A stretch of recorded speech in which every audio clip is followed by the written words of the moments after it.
Hello student, very good morning. Myself Avinav Tiwari from St. Xavier High School, Sidwapar, Badalganj.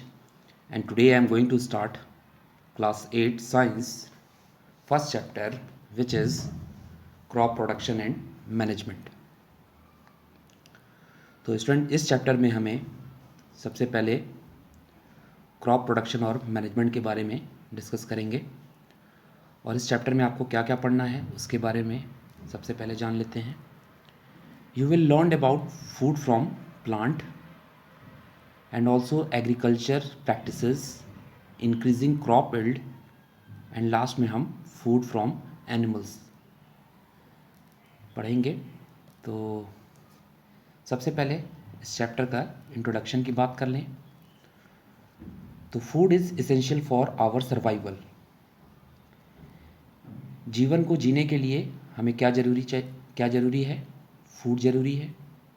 We get from plants and animals. और ये food हमें कहाँ से मिलेगा? Plant और animals से. As the human population is increasing day by day, food needs to be produce on a large scale to meet the increasing demand. जैसा कि हम जानते हैं कि ह्यूमन पॉपुलेशन क्या है, दिनों दिन बढ़ता जा रहा है. इसलिए फूड का जो डिमांड है वो दिन प्रतिदिन बढ़ता जा रहा है. तो इस पिक्चर में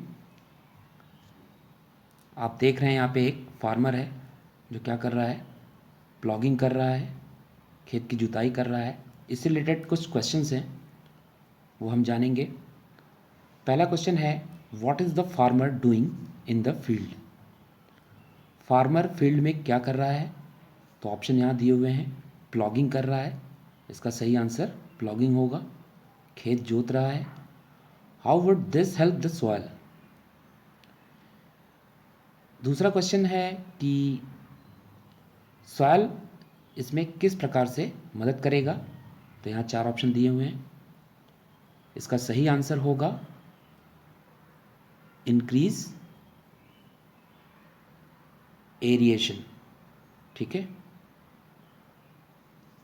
एरिएशन का ये मतलब होता है कि सॉइल के बीच बीच में जो स्पेस होते हैं उनमें एयर पाए जाते हैं. तो प्लॉगिंग से क्या होता है कि वो स्पेस जो है खुल जाते हैं सॉइल में और इस तरह से सॉइल जो है फूड के ग्रोथ में हेल्प करती है. Proper management and distribution of food produce on large scale is also essential in this chapter.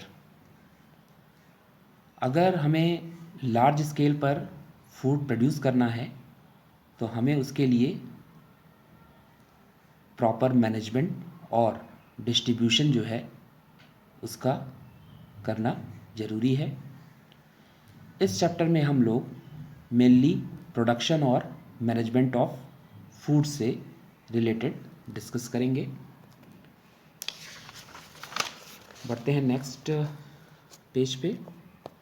Heading है फूड फ्रॉम प्लांट. प्लांट से फूड कैसे ग्रो करेंगे?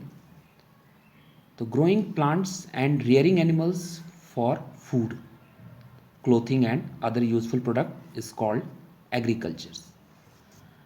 तो एग्रीकल्चर्स किसे कहते हैं? प्लांट के ग्रोइंग में और एनिमल के रियरिंग से फूड क्या होता है? प्राप्त होता है. Clothing and other useful product is called agricultures.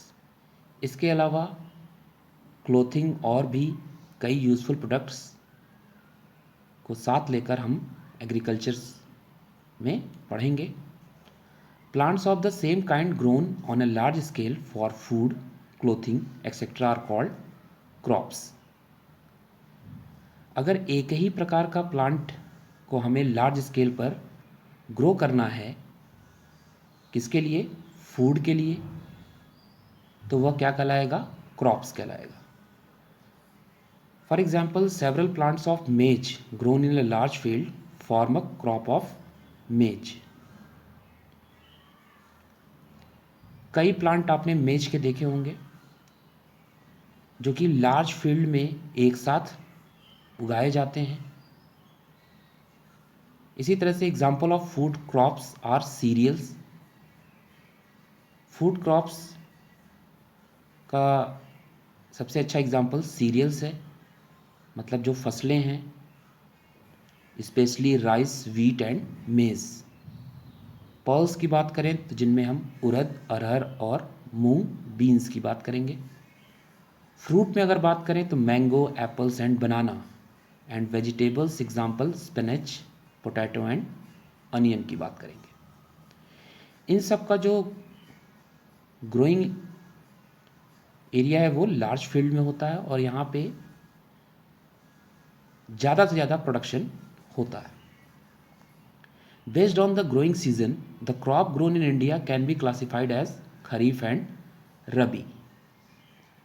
अगर हम ग्रोइंग सीजन के आधार पे बोलें तो क्रॉप को भारत में दो तरह से क्लासिफाई किया गया है। पहला है खरीफ और दूसरा है रबी क्रॉप्स। तो आइए जानते हैं खरीफ क्रॉप क्या होते हैं। Kharif crops are generally planted in June and harvested in October. Kharif crop को सामान्यतः जून में लगाया जाता है और अक्टूबर तक इसे काट लिया जाता है। For example rice, maize, cotton and groundnuts are example of this crops. उसी तरह से रबी क्रॉप्स की बात करेंगे तो rabi crops are generally planted in November and harvested in April. Rabi crops को नवंबर में लगाया जाता है और अप्रैल में इसे काट लिया जाता है। एग्जाम्पल के लिए wheat, barley, pea and gram are example of this type of crops. तो इस तरह से हमने खरीफ क्रॉप और रबी क्रॉप्स के बारे में डिस्कस किया। अब बढ़ेंगे एग्रीकल्चर्स प्रैक्टिसेस की ओर। For growing crops, farmer perform a series of activities in particular sequence over a period of time. These activities are known as agriculture practices. अगर हम क्रॉप के ग्रोइंग की बात करें तो फार्मर क्या करता है, ढेर सारी एक्टिविटीज़ वो फील्ड में करता है और उनका एक प्रॉपर सीक्वेंस होना चाहिए जो कि वह पीरियड ऑफ टाइम तक चलता रहता है। इसी एक्टिविटीज़ को हम लोग एग्रीकल्चर प्रैक्टिसेस कहते हैं। तो शॉर्ट में हम देखेंगे कि एग्रीकल्चर प्रैक्टिसेस में वो क्या सीक्वेंस है जिनको फार्मर फॉलो करते हैं। तो सबसे पहले एग्रीकल्चर प्रैक्टिसेस जो है वह कह लें 5 मेन जो एक्टिविटीज़ हैं उनमें डिवाइड होता है। सबसे पहले सॉइल प्रिपरेशन, दूसरा हो गया selection and sowing of seeds, तीसरा irrigation means watering of crops, चौथा weeding and crops protection and 5 है हार्वेस्टिंग एंड स्टोरेज की। तो सबसे पहले स्टेप में सॉइल प्रिपरेशन करेंगे जिसमें हम लोग प्लॉगिंग करते हैं, मतलब खेत को जोतेंगे, लेवलिंग करते हैं एंड अप्लाइंग फर्टिलाइज़र, और यहीं पे खाद वगैरह को डाला जाता है खेतों में। उसके बाद हम लोग सीड का चुनाव करते हैं, मतलब सीड का सिलेक्शन करते हैं कि किस टाइप का सीड्स जो है यूज़ करना है। तीसरे स्टेप में हम इरिगेशन की बात करेंगे, सिंचाई की, जहाँ पे क्रॉप्स को पानी की ज़रूरत होगी। इसके बाद weeding and crop protection, weeding करेंगे। वीडिंग का मतलब यहाँ पे आपको छिड़काव करना जिससे कि क्रॉप को बचाया जा सके खरपतवारों से। और लास्ट में हम हार्वेस्टिंग एंड स्टोरेज करेंगे, फसल की कटाई और उसका कह लें स्टोरेज करेंगे